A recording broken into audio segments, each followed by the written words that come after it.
El garaje estaba abierto cuando llegué a casa esa mañana. Así descubrí que el Chevrolet de 1969, azul marino, de mi difunto esposo, había desaparecido. El auto que Jorge pasó 15 años restaurando, pieza por pieza, simplemente ya no estaba. Mi hijo lo vendió para financiar una luna de miel en Cancún con su nueva esposa. Lo que ninguno de ellos esperaba fue la llamada telefónica que recibí al día siguiente. El hombre al otro lado de la línea dijo que tenía el auto de Jorge y que había algo que mi esposo quería que yo supiera, algo escondido en el tablero que cambiaría todo. Pero antes de continuar, asegúrate de estar suscrito al canal y escribe en los comentarios. ¿Desde dónde estás viendo este video? Nos encanta saber hasta dónde están llegando nuestras historias. Mi nombre es Olivia y a mis 68 años pensé que ya lo había visto todo en la vida. 42 años de matrimonio con Jorge, 3 décadas como enfermera en el Hospital Santa Sofía y casi 7 décadas respirando el aire de esta pequeña ciudad en el interior de Guanajuato. Creí que pocas cosas aún podrían sorprenderme. Estaba equivocada. Aquella mañana preparaba mi café en la cocina cuando noté por la ventana que la puerta del garaje estaba abierta. Jorge nunca dejaba esa puerta abierta. Ni una sola vez en 4 décadas de matrimonio. Era una de sus manías. La seguridad comienza en las pequeñas cosas, Olivia, solía decir. Pero Jorge se había ido hace 10 meses, arrebatado por un infarto fulminante mientras trabajaba en su precioso Chevrolet. Dejé la taza en el fregadero y fui hacia allá, todavía en pantuflas. El aire de la mañana estaba fresco, con esa neblina típica que suele bajar sobre nuestra ciudad en las mañanas de otoño. Crucé el patio trasero, sintiendo el pasto mojado bajo mis pies. Cuando llegué a la entrada del garaje, me detuve. Mis ojos recorrieron el espacio y mi corazón dio un vuelco. La mancha de aceite en el centro del piso de concreto marcaba el lugar donde el auto debería estar. Una mancha oscura y familiar, testigo de 15 años del mismo auto parado en el mismo sitio. Pero el auto no estaba allí. El espacio estaba vacío. Me quedé allí parada, tratando de procesar lo que veía. El banco de trabajo de Jorge permanecía intacto contra la pared del fondo. Sus herramientas aún colgaban en el panel perforado, cada una con su contorno dibujado con rotulador permanente, para que él siempre supiera dónde debía ir cada una. Su caja de herramientas roja cerrada sobre el banco. Su diario de restauración abierto, con su letra pequeña y organizada llenando las páginas. Todo estaba allí, menos el auto. Mi pecho se apretó. Me apoyé en el marco de la puerta y respiré hondo.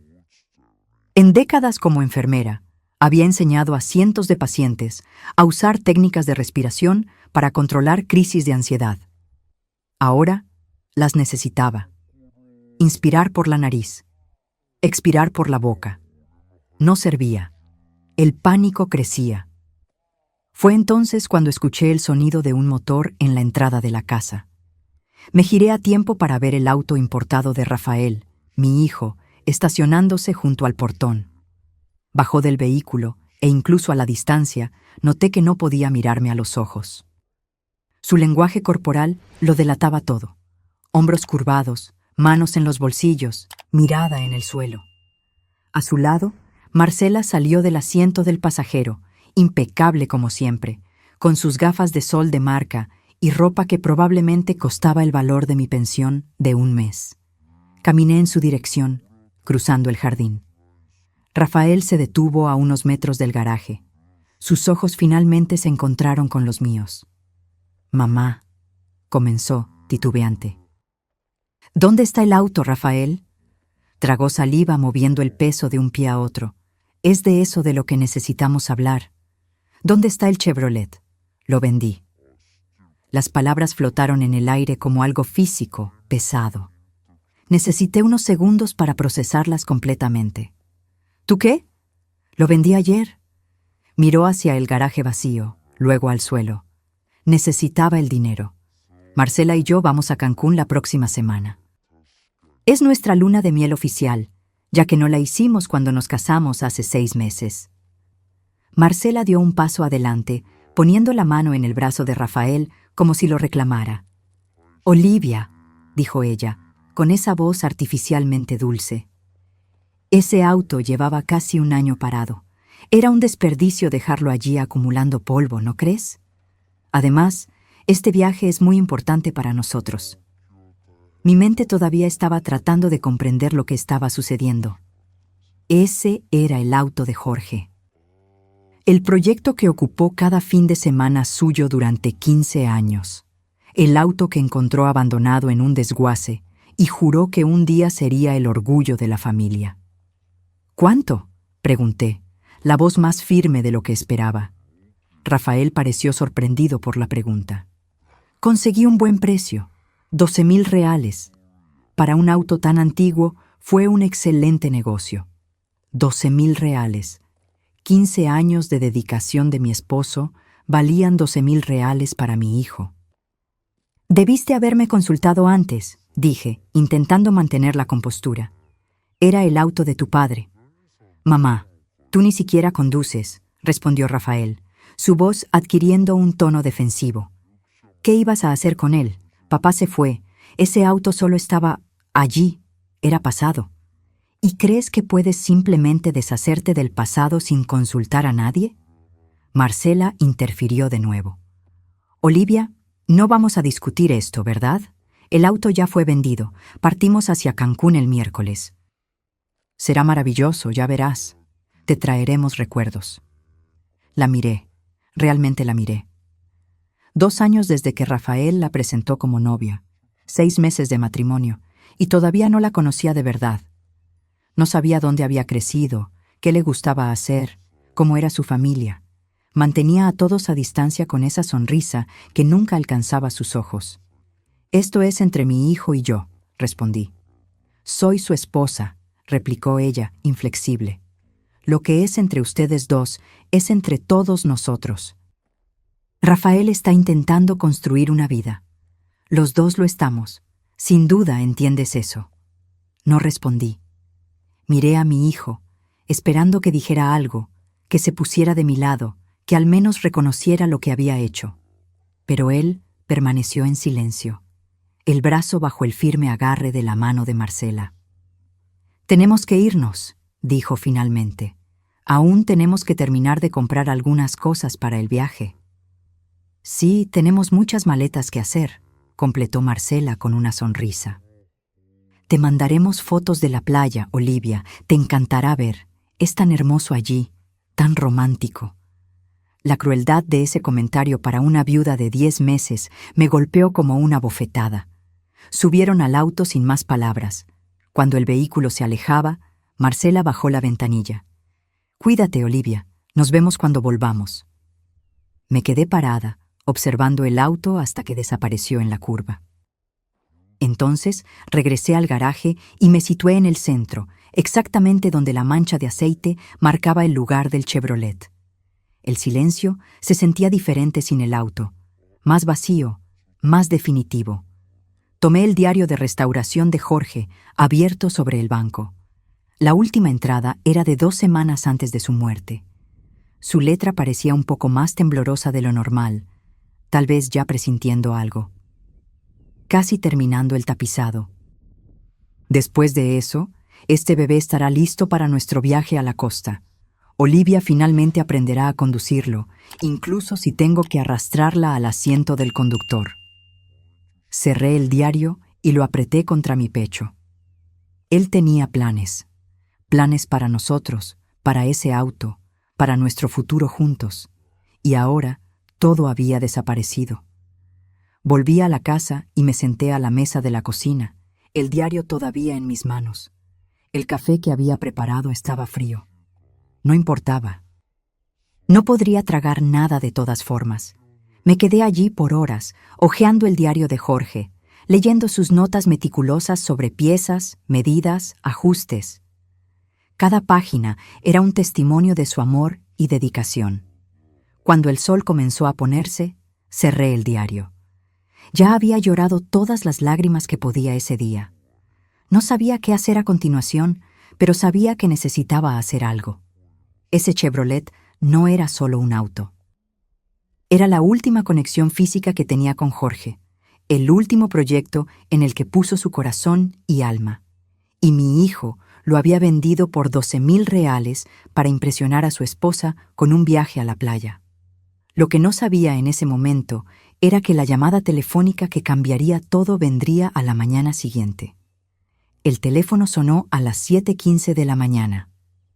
Yo ya estaba despierta hacía horas. El sueño me había abandonado por completo después de los acontecimientos del día anterior. Estaba en la cocina, mirando fijamente una taza de café que no podía beber, cuando el timbre estridente cortó el silencio. Número desconocido. Dudé, pero contesté. ¿Doña Olivia? Una voz masculina, grave y educada. Mi nombre es Antonio Mejía, de Mejía Restauraciones Clásicas. Tengo el auto de su esposo. Mi corazón se disparó. ¿El Chevrolet? Así es. Su hijo lo trajo a mi taller ayer. Necesito que venga aquí lo antes posible. Hay algo que Jorge le dejó y que su hijo no sabe. Mi mente intentaba procesar esas palabras. ¿Cómo conocía usted a mi esposo? Hubo un suspiro al otro lado de la línea. Jorge y yo éramos amigos desde hace más de 20 años, señora. Trabajábamos juntos en ese auto. Estuve en su funeral, pero no pude hablar con usted ese día. Por favor, venga a mi taller tan pronto como pueda. Es importante. Me dio la dirección. Un área industrial en las afueras de Guadalajara. Prometí estar allí en 1 hora. Me vestí rápidamente. Tomé mi bolso y las llaves del auto que rara vez usaba. Un pequeño Fiat que Jorge insistió en que tuviera, aunque yo apenas supiera conducir. Hoy sería necesario. El taller de Antonio era un cobertizo amplio y bien cuidado, con diversos autos antiguos estacionados en el área exterior. Un hombre de unos 60 años, cabello gris y manos curtidas, me esperaba en la entrada. Estacioné y salí del auto. ¿Doña Olivia? Extendió la mano. Soy Antonio. Estreché su mano. Firme, honesta. ¿Usted dijo que tiene el auto de mi esposo? Por favor, acompáñeme. Me guió a través del taller. El olor a aceite, gasolina y cuero me recordó inmediatamente el garaje de Jorge.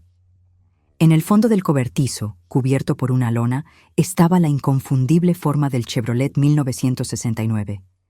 Antonio retiró la lona con un movimiento suave.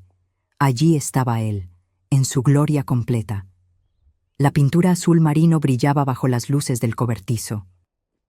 El cromo reluciente, el tapizado de cuero beige impecable. Jorge había finalizado más de lo que imaginaba. Está hermoso, susurré, pasando la mano por el capó. Jorge terminó la restauración 3 semanas antes de morir, dijo Antonio. Vino aquí para que hiciéramos los últimos ajustes juntos, y fue cuando me pidió un favor especial. Lo miré intrigada. Jorge me pidió que instalara un compartimento secreto. Antonio señaló el tablero del auto. Por favor, siéntese en el asiento del conductor. Abrí la puerta y me deslicé al interior. El olor a cuero nuevo mezclado con el ligero aroma de la colonia que Jorge siempre usaba me envolvió. Por un momento, sentí como si él estuviera allí conmigo. Jorge me hizo prometer que, si algo le sucedía, yo me aseguraría de que usted supiera de este compartimento. Solo usted. Antonio se inclinó y señaló un pequeño mecanismo escondido detrás de la radio. Presione aquí y jale hacia abajo. Hice lo que me indicó. El tablero se abrió, revelando un espacio oculto. Dentro había un sobre marrón y una pequeña caja de madera. Antonio retrocedió. La dejaré a solas. Estaré afuera cuando termine. Cuando salió, tomé el sobre con manos temblorosas. Mi nombre estaba escrito en el frente con la letra inconfundible de Jorge. Lo abrí y saqué varias hojas de papel. La primera era una carta dirigida a mí, fechada 3 semanas antes de su muerte. Mi querida Olivia, si estás leyendo esto, significa que ya partí y que algo sucedió con el auto que te hizo buscarlo. Perdóname por no compartir esto contigo mientras estaba vivo, pero necesitaba estar seguro antes de alarmarte a ti y a Rafael. Hay algo que necesitas saber sobre Marcela. En los últimos 8 meses he estado investigando su historia. Ella no es quien dice ser. Su verdadero nombre es Marcela Fuentes, y ya lo ha hecho antes. 2 veces, al menos. El patrón es siempre el mismo. Se acerca a hombres de mediana edad, con padres mayores y bienes familiares. Después del matrimonio, comienza a sugerir que el padre o madre mayores no están bien, que necesitan cuidados especiales. Eventualmente, convence al esposo de vender la casa familiar u otros bienes para financiar tratamientos o garantizar una vida mejor. Luego, desaparece con el dinero. En este sobre encontrarás todo lo que logré reunir: fotos, recortes de periódico, copias de actas de matrimonio anteriores, información de contacto de las víctimas anteriores. Ella intentará hacer lo mismo contigo y Rafael, Olivia. Convencerá a nuestro hijo de que estás decayendo, que necesitas cuidados especiales, que la casa necesita ser vendida. En la cajita hay una llave. Es de nuestra caja fuerte en el Banco Central, caja 237. Dentro, dejé algo para asegurar tu futuro, sin importar lo que suceda. Planeaba confrontarla, pero necesitaba más pruebas. Rafael no me creería sin evidencia irrefutable. Ella es muy convincente. Protégete y protege a nuestro hijo. Él también es una víctima en esto. Te amo más de lo que las palabras pueden expresar, Jorge. Mis manos temblaban tanto que apenas podía sostener el papel. Jorge lo sabía. Descubrió lo de Marcela e intentó protegernos, y murió antes de que pudiera completar su misión. Abrí el resto del sobre. Dentro había exactamente lo que Jorge describió: fotos de Marcela en otros matrimonios, actas. Marcela Fuentes se casó con Eduardo Martínez en Ciudad de México, mayo de 2019. Marcela Fuentes se casó con Enrique Alba, en Puebla, enero de 2021. Recortes de periódicos sobre familias que perdieron ahorros a manos de estafadores del amor. Anotaciones detalladas de Jorge sobre preguntas que Marcela había hecho sobre nuestra casa, sobre mi salud, sobre nuestros bienes. Y al final, información de contacto: Eduardo Martínez, Ciudad de México; Enrique Alba, Puebla. Con una nota final de Jorge: habla con ellos, pueden ayudar a construir el caso. Abrí la cajita de madera. Dentro, como prometido, había una pequeña llave dorada. Miré todos esos papeles esparcidos en el asiento del pasajero, intentando absorberlo todo.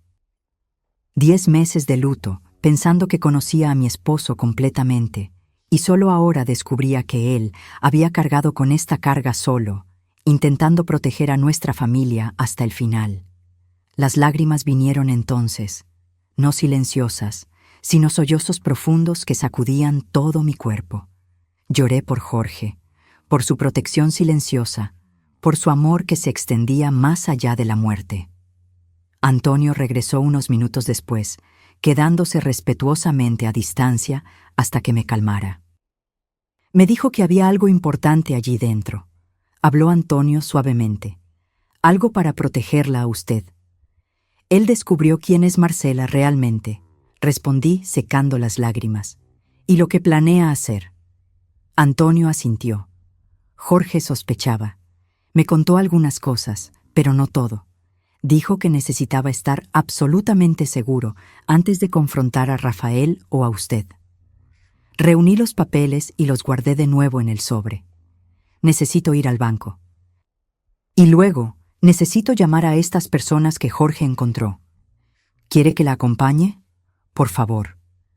El Banco Central estaba en el centro de la ciudad. Estacionamos y entramos juntos. Presenté mis documentos y la llave. El gerente, un hombre educado de mediana edad, me condujo hasta el área de las cajas fuertes. La llave encajó perfectamente en la cerradura de la caja 237. Dentro había otro sobre. Lo abrí allí mismo, con Antonio a mi lado. Eran certificados de acciones y documentos. Una carta escrita por Jorge explicaba: Olivia, compré estas acciones en 2001 como un favor a un paciente del hospital que usted cuidó. Su hijo estaba iniciando una empresa de tecnología y necesitaba inversores. Puse 5.000 reales, más como un gesto de apoyo que esperando retorno. El paciente falleció al año siguiente, y sinceramente me olvidé de estas acciones hasta hace poco, cuando estaba organizando papeles. Investigué la empresa y descubrí que creció exponencialmente.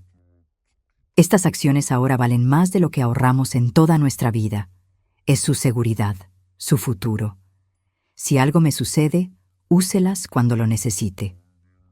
Mostré los certificados al gerente del banco. Sus ojos se abrieron. Señora, dijo después de consultar la computadora, estas acciones de Tech Brasil están valoradas actualmente en aproximadamente 380.000 reales. Necesité sentarme. Jorge, siempre previsor, siempre pensando por adelantado, me había dejado una seguridad financiera que ni imaginaba que existía. Ahora tenía recursos para enfrentar a Marcela en igualdad de condiciones. Con Antonio a mi lado, llamé a los números que Jorge había dejado. Eduardo Martínez contestó al segundo intento. Su voz sonaba cansada, como si cargara un peso invisible. «¿Señor Martínez? Mi nombre es Olivia Acevedo. Estoy llamando porque mi hijo está casado con una mujer llamada Marcela Fuentes». Hubo un largo silencio al otro lado de la línea. Luego, un suspiro pesado. Me preguntaba cuándo recibiría esta llamada. El relato de Eduardo confirmó todo lo que Jorge había descubierto, y más. Conoció a Marcela en 2018, en un evento benéfico donde su madre, de 75 años, era voluntaria. Marcela era encantadora, atenta, parecía genuinamente interesada en él. Su esposa había fallecido hacía 5 años, y él se sentía solo. Se casaron después de 6 meses de noviazgo. Poco después, Marcela comenzó a hacer pequeños comentarios. «Tu madre parece un poco confundida hoy. Noté que olvidó mi nombre de nuevo. ¿No crees peligroso que todavía conduzca?» Gradualmente, construyó una narrativa de que la madre de Eduardo estaba desarrollando demencia y necesitaba cuidados especializados. Encontró una clínica de excelencia, la mejor del estado, por solo 15.000 reales mensuales. La única forma de pagar era vender la casa donde la madre vivía hacía 40 años. 3 semanas después de la venta, con los 240.000 reales en una cuenta conjunta, Marcela desapareció. Se esfumó por completo, llevándose todo el dinero. La madre de Eduardo falleció 8 meses después, en una institución de bajo costo que era todo lo que él podía pagar. Ella seguía preguntando cuándo podría volver a casa, dijo él, la voz embargada. Y yo seguía diciendo pronto, pero ya no había casa a la que volver. La historia de Enrique Alba siguió un patrón similar. Conoció a Marcela en el velorio de su padre en 2020. Ella estaba allí apoyando a una amiga, dijo. Encontró a Enrique después y expresó condolencias, diciendo que también había perdido a alguien querido recientemente. Comenzaron a salir. Se casaron en menos de 1 año. El padre de Enrique había dejado un pequeño taller mecánico, negocio de la familia por 3 generaciones. Marcela sugirió que lo vendieran. Demasiado estrés, argumentó. Vende, toma el dinero, viajemos, empecemos de nuevo. Enrique vendió por 170.000 reales. El dinero fue a una cuenta conjunta. 5 días después, Marcela desapareció con todo. Lo peor no fue el dinero, dijo Enrique. Fue la pérdida de la historia familiar. Ese taller tenía herramientas que usó mi abuelo. Tenía recuerdos, era parte de quien soy. Ambos hombres me alertaron. Marcela investigaba a sus víctimas cuidadosamente. Sabía todo sobre ellas incluso antes de acercarse. El patrón era siempre el mismo. Primero, la fase de noviazgo perfecto. Luego, el matrimonio rápido. Enseguida, la preocupación por los padres mayores o bienes familiares. Por último, la desaparición con todo lo que conseguía. ¿Su hijo ya firmó algún poder? ¿Ella ya tiene acceso a sus cuentas o su casa?, preguntó Eduardo. Aún no. Entonces tiene tiempo, pero sea cuidadosa. Es extremadamente manipuladora. Si usted simplemente la acusa, ella pondrá a su hijo en su contra. Cuando colgué, Antonio y yo permanecimos en silencio por unos minutos. procesándolo todo. Jorge sospechaba de esto, dijo él finalmente. Vino a buscarme hace unos 10 meses, antes de morir. Dijo que había algo mal con la esposa de Rafael, pero necesitaba pruebas antes de confrontarlo. ¿Por qué no me lo contó?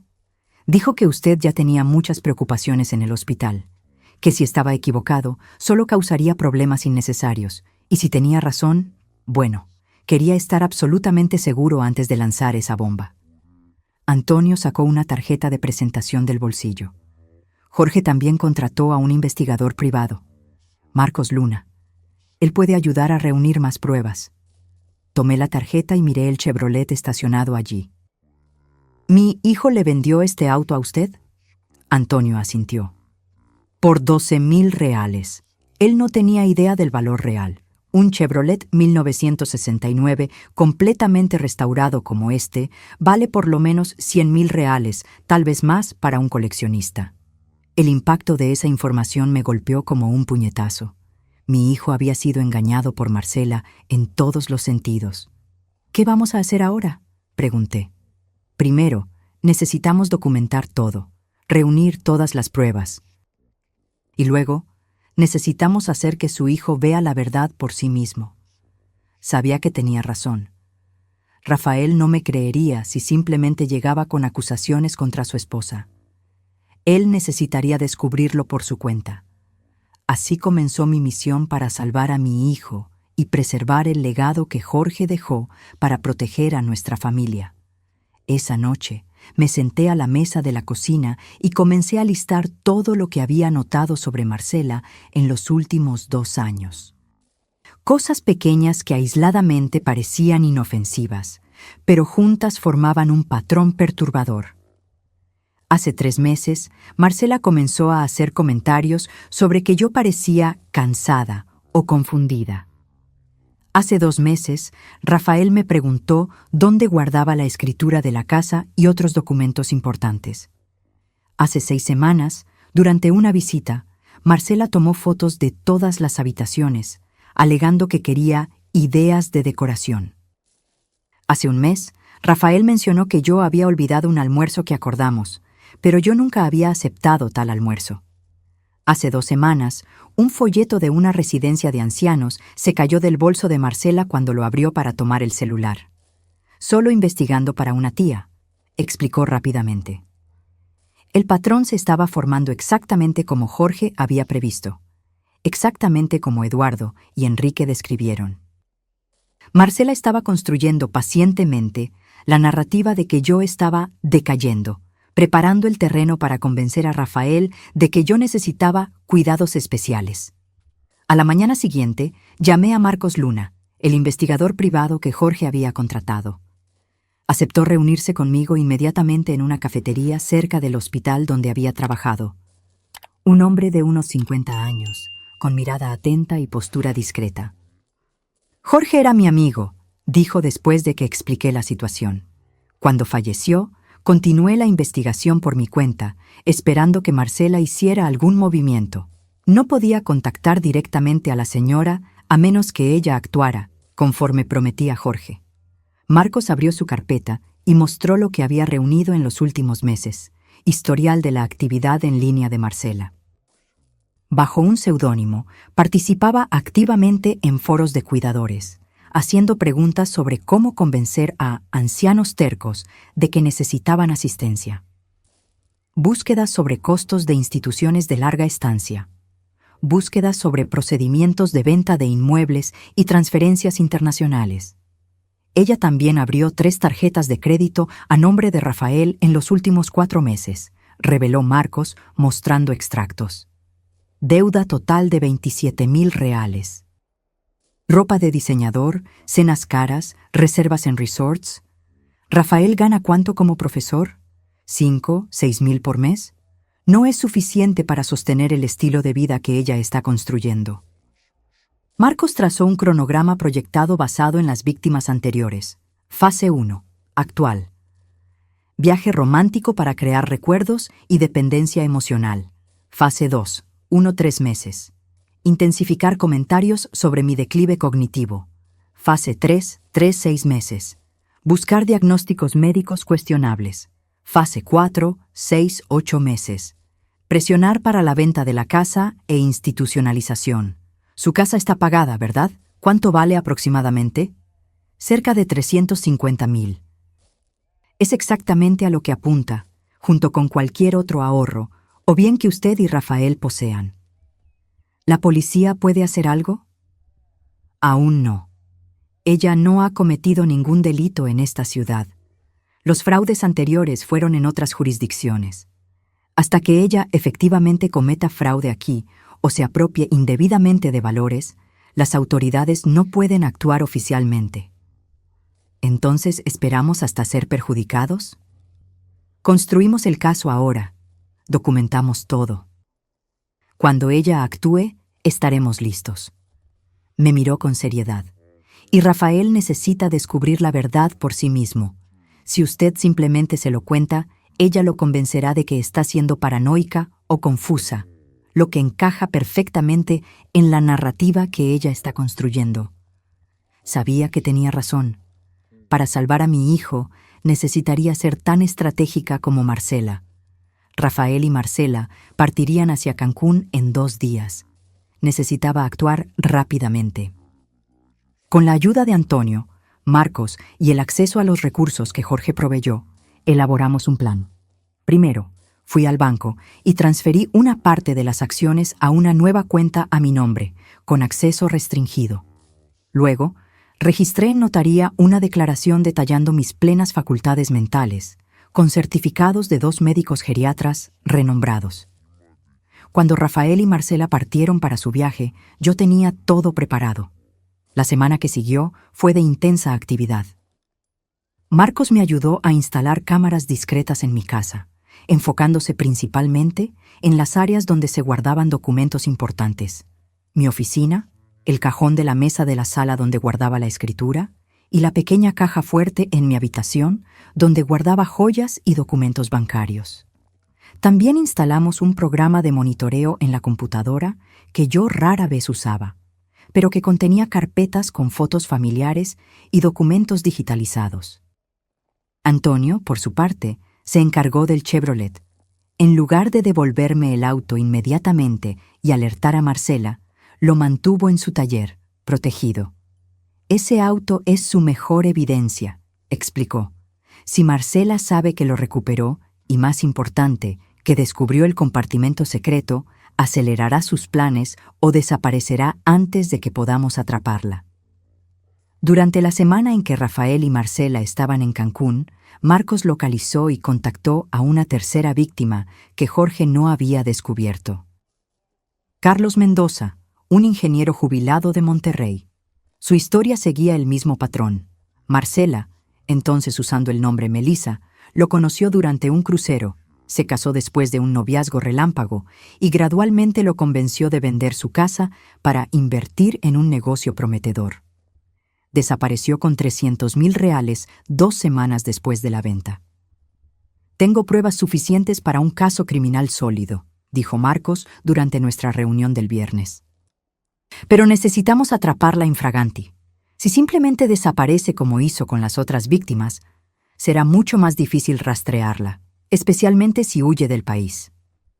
¿Y cómo la atrapamos infraganti?, pregunté. Necesitamos dejarla pensar que está ganando, dejarla avanzar con su plan hasta que tengamos una prueba incontestable de fraude o intento de apropiación indebida. La idea me revolvió el estómago. Significaba ver a mi hijo ser manipulado aún más, ver a Marcela continuar tejiendo su telaraña de mentiras a su alrededor. Pero yo sabía que no teníamos otra opción. Rafael necesitaba ver la verdad con sus propios ojos. Cuando vuelvan de Cancún, continuó Marcos, Marcela intensificará la narrativa sobre su supuesto declive. Finja que no se da cuenta. Déjela pensar que está funcionando. ¿Y Rafael? No puedo soportar verlo sufrir más. Desafortunadamente, esa es la única forma de abrirle los ojos. Necesita presenciar las acciones de ella por sí mismo. Rafael y Marcela regresaron el lunes siguiente, bronceados y sonrientes. Como estaba previsto, me invitaron a cenar el jueves para mostrar las fotos del viaje. Llegué a la pequeña casa que alquilaban a las 7 en punto. La mesa estaba puesta con esmero, platos que yo nunca había visto antes, probablemente comprados con las tarjetas de crédito que Rafael ni sabía que existían. Marcela estaba deslumbrante, usando un vestido que sin duda costó varios sueldos de profesor. Olivia, qué bueno que viniste. Me abrazó superficialmente. Su perfume caro casi me sofocaba. Rafael está terminando de arreglarse. Siéntate, por favor. ¿Quieres una copa de vino? Acepté y me senté, observándola cuidadosamente. Cada movimiento suyo parecía calculado, cada sonrisa ensayada. ¿Cómo no me había dado cuenta antes? Rafael apareció, me abrazó con cariño genuino y se sentó. La cena transcurrió exactamente como Marcos había previsto. Primero, las historias maravillosas de Cancún. El hotel lujoso, los paseos caros, la comida exótica. Marcela pintando el cuadro de la vida perfecta que ellos merecían tener. Fue maravilloso, suspiró ella, pero me hizo darme cuenta de cuánto nos estamos limitando aquí. Rafael trabaja tan duro, ¿y para qué? ¿Un apartamento alquilado y vacaciones una vez al año? La mirada que me lanzó dejaba claro lo que estaba insinuando. Yo era el obstáculo entre ellos y la vida de ensueño.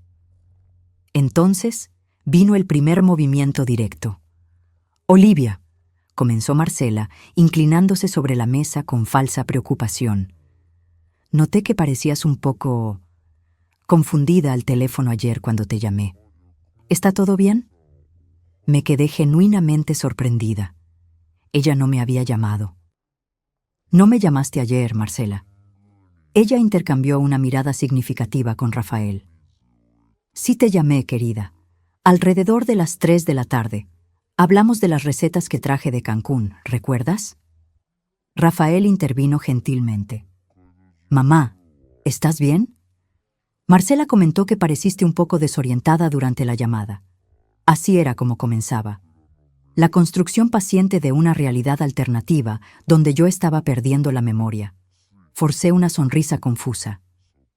«Debo haberlo olvidado. Perdón». La sonrisa victoriosa que Marcela intercambió con Rafael me dio ganas de voltear la mesa. Pero mantuve la compostura. Durante el resto de la noche, Marcela plantó más semillas. Mencionó, casualmente, que yo había mezclado los nombres de mis nietos. No tengo nietos. Comentó cómo la casa donde vivo debe ser difícil de mantener sola, y sugirió que yo parecía más delgada, como si no estuviera alimentándome bien. Cada comentario era una pequeña gota de veneno, cuidadosamente administrada para no despertar sospechas, y cada uno era apoyado por Rafael, que mostraba creciente preocupación por mi bienestar. Cuando la noche terminó y me preparé para irme, Marcela hizo su movimiento final.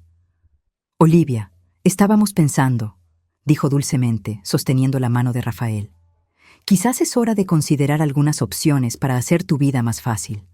Esa casa es tan grande para ti sola». «Me estoy arreglando bien», respondí, manteniendo el tono ligero.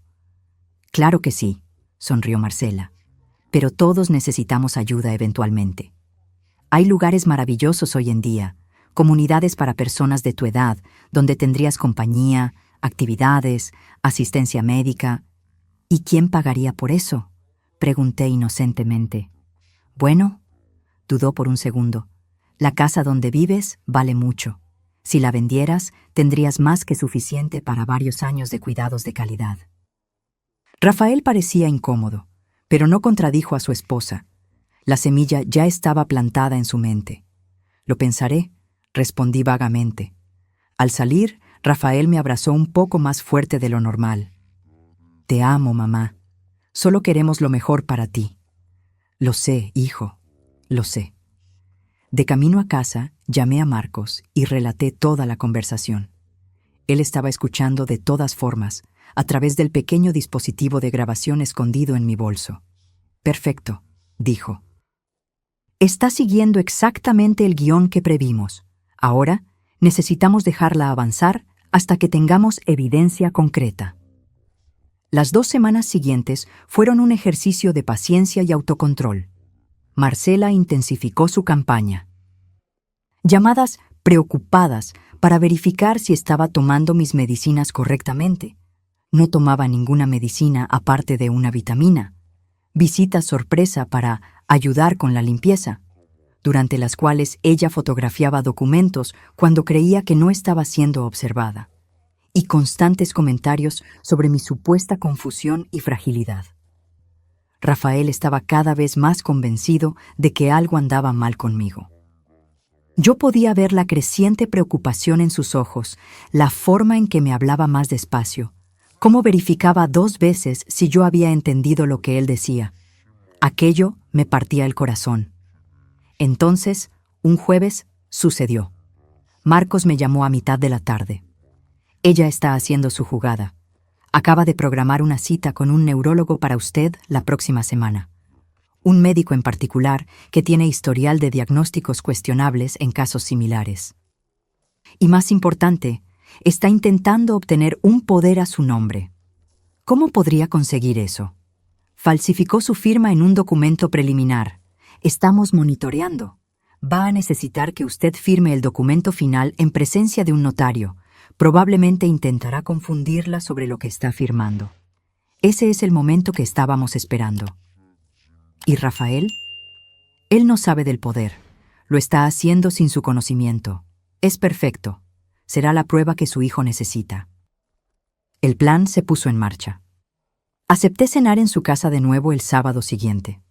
Marcos y su equipo estarían monitoreando todo, y las autoridades listas para actuar tan pronto como tuviéramos pruebas concretas de intento de fraude.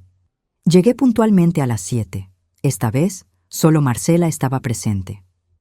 Rafael tuvo una emergencia en la escuela, explicó con una sonrisa ensayada. Un alumno en crisis, ya sabes lo dedicado que es. Dijo que empezáramos sin él. Asentí, fingiendo creer. Según Marcos, Rafael estaba en realidad en una reunión con un agente inmobiliario que Marcela había concertado, discutiendo opciones para la casa de mamá. La cena transcurrió con la habitual falsa cordialidad de Marcela. Entonces, cuando sirvió el postre, hizo su movimiento. Olivia, antes de que Rafael vuelva, hay algo que me gustaría resolver contigo, para tu propia protección. Sacó un sobre del cajón lateral del aparador. Dentro había varios documentos oficiales.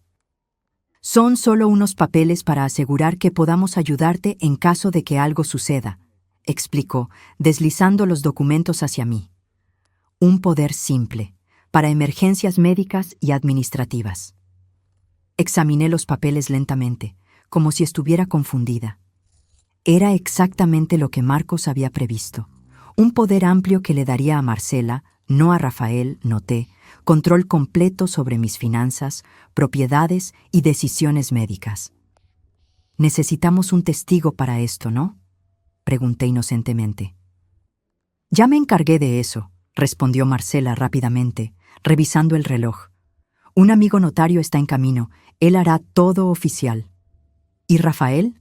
¿Él sabe de esto? Un destello de irritación cruzó por sus ojos. Claro que sabe, fue idea suya, de hecho. Está preocupado por ti, Olivia. Todos lo estamos. El timbre sonó. Marcela sonrió. Debe ser el notario. Pero cuando abrió la puerta, no era el notario esperado. Era Marcos, acompañado por un oficial de policía y Rafael, que parecía completamente desorientado. ¿Qué está pasando?, preguntó Marcela, intentando mantener la compostura. ¿Quiénes son ustedes? Marcela Fuentes, dijo el oficial. ¿O debo decir, Linda Olivera? Tenemos algunas preguntas sobre intento de fraude, falsificación de documentos y desvío de recursos. Rafael miraba de Marcela a mí, confusión y shock en su rostro. Mamá, ¿qué está pasando? Me levanté y tomé el sobre que Jorge había dejado en el compartimento secreto del auto. Hijo, hay algo que necesitas ver, algo que tu padre descubrió antes de morir. Lo que siguió fue la hora más dolorosa que hemos vivido como familia. Le mostré a Rafael todas las evidencias que Jorge había reunido. Marcos presentó sus propios descubrimientos. las tarjetas de crédito fraudulentas, las falsificaciones, las comunicaciones de Marcela con el falso neurólogo, planeando un diagnóstico de demencia para mí. El golpe final fue la grabación de video hecha minutos antes, cuando Marcela admitió que el poder era idea suya, no de Rafael. Durante todo el tiempo, Marcela alternaba entre negaciones vehementes y acusaciones de que yo estaba manipulando a mi hijo en su contra. Pero con cada nueva evidencia presentada, su fachada se desintegraba un poco más. Rafael permaneció en silencio por largos minutos, absorbiéndolo todo. Entonces, finalmente, miró directamente a Marcela y le hizo la pregunta que yo sabía que estaba quemando en su corazón. ¿Alguna vez me amaste de verdad? La mirada que ella le devolvió estaba vacía de cualquier emoción genuina. Fuiste el más fácil de todos ellos, dijo fríamente. Tan desesperado por atención después de que tu padre murió. Tan ansioso por complacer. Esas palabras crueles golpearon a Rafael como una bofetada física. Vi algo romperse en sus ojos. La policía arrestó a Marcela allí mismo, en el comedor donde tantos planes se habían tramado. Las acusaciones eran graves: fraude, falsificación, uso indebido de documentos, apertura de crédito fraudulento. Con las evidencias de las víctimas anteriores, ella enfrentaría un largo proceso judicial y probablemente años de prisión. Cuando se la llevaron, Rafael y yo nos quedamos solos en la casa que habían compartido. Él estaba sentado en el sofá, mirando a la nada, completamente devastado. «¿Cómo pude ser tan estúpido?», murmuró finalmente. Me senté a su lado y tomé sus manos. «No fuiste estúpido, hijo, fuiste amado. Personas como ella son expertas en manipulación. Saben exactamente qué botones tocar, qué vulnerabilidades explotar». «Papá lo sabía», dijo, la voz embargada. «Intentó avisarme, ¿no es así? En los últimos meses, antes de morir, me hacía preguntas sobre ella, sobre nuestros planes. Pensé que estaba siendo entrometido. Tu padre estaba intentando protegernos, hasta el final». Rafael se derrumbó entonces, sollozos profundos sacudiendo su cuerpo. Lloró por el padre que había perdido, por el matrimonio que nunca fue real, por la traición que había sufrido. Lloró hasta no tener más lágrimas. Y yo lo abracé, como había hecho tantas veces cuando era niño. Algunos dolores solo el tiempo puede curar. En las semanas que siguieron, iniciamos el lento proceso de reconstrucción. Rafael se mudó temporalmente a mi casa, incapaz de soportar los recuerdos en el apartamento que había compartido con Marcela. El divorcio fue concedido rápidamente, dadas las circunstancias. De hecho, fue una anulación, ya que Marcela se había casado bajo identidad falsa. Las deudas de las tarjetas de crédito que ella había abierto a nombre de Rafael fueron impugnadas y, en gran parte, perdonadas tras la comprobación del fraude. Antonio finalmente trajo el Chevrolet 1969 a casa, estacionándolo en el garaje donde siempre estuvo. Ver ese espacio lleno de nuevo fue como tener un pedazo de Jorge de vuelta. Una tarde, encontré a Rafael en el garaje, sentado en el asiento del conductor del Chevrolet, hojeando el diario de restauración de Jorge. «Documentó todo», dijo Rafael, admiración en su voz. «Cada tornillo, cada ajuste, cada decisión. 15 años de trabajo paciente». «Tu padre era así», respondí, apoyándome en la puerta del auto. «Meticuloso, previsor, siempre pensando por adelantado». «Quería haber heredado más de él», murmuró Rafael. «Heredaste más de lo que imaginas». Cerró el diario cuidadosamente. «Quiero aprender sobre este auto, mamá. Todo sobre él. Quiero continuar lo que papá empezó». Sonreí. A él le gustaría eso. En las semanas siguientes, Rafael pasó cada hora libre en el garaje, aprendiendo sobre el Chevrolet a través del diario de Jorge. Estudió cada sistema, cada pieza, cada característica. Cuando no entendía algo, llamaba a Antonio, que pacientemente lo guiaba. Poco a poco, vi a mi hijo reencontrar algo que había perdido. No era solo el conocimiento sobre autos, era una reconexión con su padre, un reencuentro con valores que habían sido temporalmente oscurecidos por la manipulación de Marcela. 6 meses después del arresto de Marcela, en una mañana de sábado soleada, Rafael me llamó al garaje. ¿Estás lista?, preguntó, un brillo en los ojos que no veía hacía mucho tiempo. ¿Para qué? Para tu primera clase de conducción en el Chevrolet. Mi corazón dio un salto. Rafael, tengo 68 años. Nunca fui buena conductora. Papá quería enseñarte, dijo suavemente. Está aquí en el diario. Él planeaba un viaje por la costa, solo ustedes dos, tan pronto como terminara la restauración. Decía que iba a enseñarte a conducir este auto, aunque tuviera que arrastrarte al asiento del conductor. Lágrimas vinieron a mis ojos. ¿Él dijo eso? Palabra por palabra. Rafael abrió la puerta del pasajero. Ahora soy yo quien te enseñará, en su memoria. Esa mañana, salimos por primera vez en el Chevrolet. Yo al volante, Rafael pacientemente guiándome. El motor ronroneaba suavemente, respondiendo al más ligero toque. Era como si Jorge estuviera allí con nosotros, en cada vibración del auto que él había restaurado con tanto amor. Condujimos por las calles tranquilas de nuestra pequeña ciudad. Luego tomamos la carretera que llevaba a Acapulco. El viento entraba por las ventanillas abiertas, trayendo el olor a mar. Nunca me había sentido tan libre, tan viva. Él estaría orgulloso de ti, mamá, dijo Rafael, mientras yo ganaba confianza al volante. De nosotros dos. Él salvó a nuestra familia, ¿sabes?, respondí. Incluso después de irse, encontró una manera de protegernos. Las acciones que Jorge dejó en la caja fuerte del banco no solo me dieron seguridad financiera, sino que también permitieron que ayudara a Rafael a empezar de nuevo. Compramos una pequeña casa para él cerca de la mía e invertimos juntos en un negocio. Rafael abrió un pequeño taller de restauración de autos clásicos con la mentoría de Antonio. Eduardo, Enrique y Carlos, las otras víctimas de Marcela, se convirtieron en amigos y ocasionalmente nos visitan. Hay una solidaridad entre aquellos que sobrevivieron al mismo depredador. En cuanto a Marcela, fue condenada a 12 años de prisión por múltiples acusaciones de fraude, falsificación y apropiación indebida. Las noticias dicen que ya está intentando manipular el sistema penitenciario, pero esta vez sus tácticas son bien conocidas. Toda esta historia me enseñó que el amor verdadero se manifiesta de formas inesperadas. A veces, es un esposo que previene peligros que ni imaginas.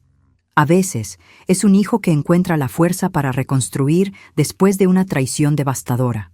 Y a veces, es un auto antiguo con un compartimento secreto, guardando exactamente lo que necesitas, en el momento en que más lo necesitas.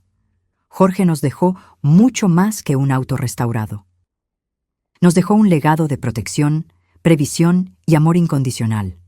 Un legado que continuamos honrando cada vez que el motor del Chevrolet cobra vida y nosotros, juntos, seguimos por la carretera que él ayudó a pavimentar. Hoy, cuando abro el garaje y veo el Chevrolet 1969 azul marino brillando bajo la luz del sol, no veo solo un auto.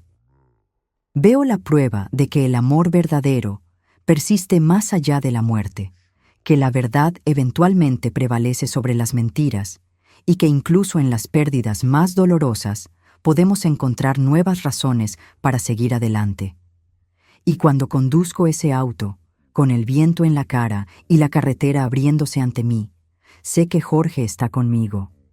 En cada curva, en cada recta, en cada kilómetro recorrido en un auto que él restauró con amor para la familia que él protegió hasta el final. Ahora, si te gustó esta historia, haz clic en suscribirte y dime en los comentarios, ¿qué parte te dejó boquiabierto?